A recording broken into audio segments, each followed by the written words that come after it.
Hey there, TigerShark here again with Okano.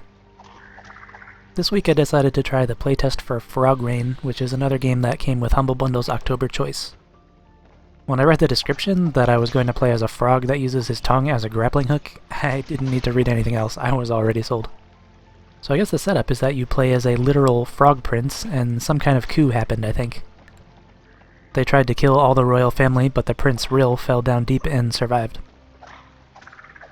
I played this for about an hour before I remembered this is a playtest and not a demo, so who knows how long this will go on for.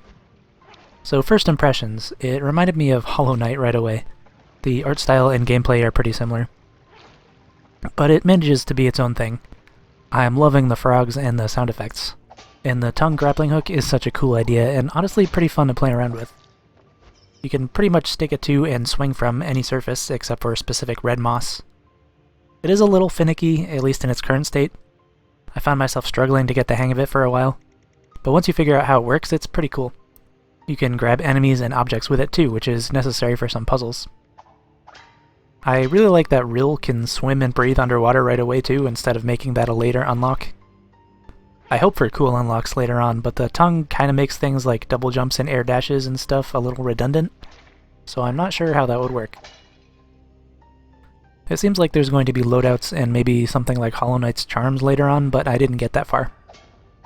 I maybe should address that issue at some point. I literally can't finish games. A lot of the games I've played here for YouTube, I'll play between 10 minutes and an hour or so, and then I'll never finish it.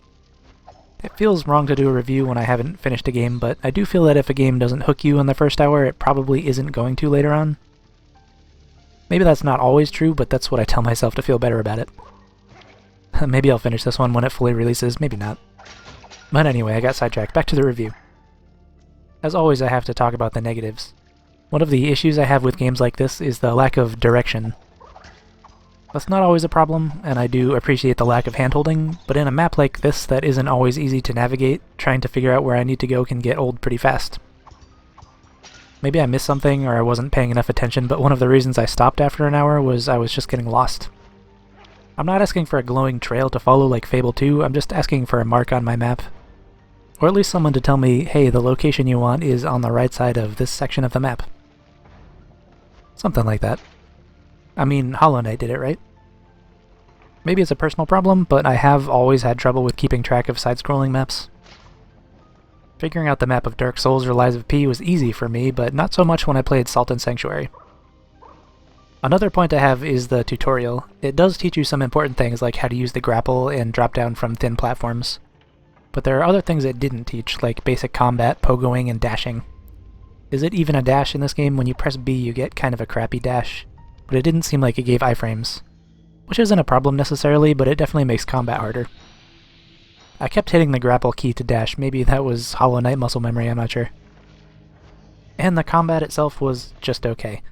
Hit enemy before it hits you, nothing special, at least in the parts that I played. What really got me was the multiple times I would enter an area, and then I'd get locked in and the music would get intense. I'd prepare myself for a boss fight, but every time it was just like the same purple frogs or regular guards, or both usually. Some of them were interesting, with each wave of enemies a new hazard was presented, like fireballs or rolling spike balls. But I was disappointed every time it wasn't a boss.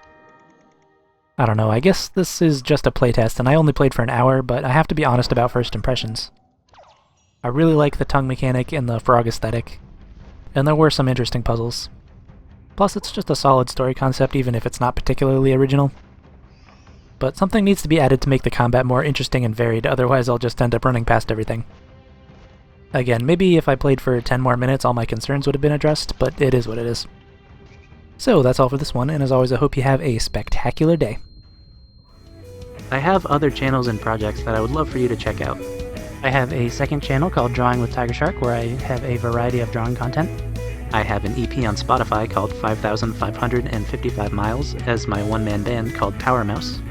And finally, I have a clothing brand called Studio Duck Apparel featuring original artwork that I create myself.